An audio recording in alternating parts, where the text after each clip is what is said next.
Dear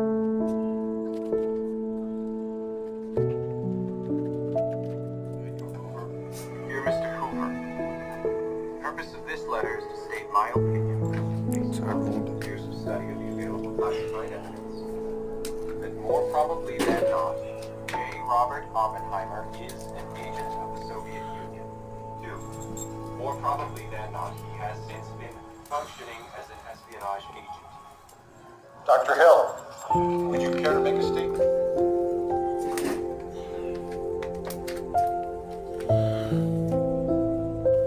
Asked to testify about Cheers. Louis Strauss and years of service. Okay.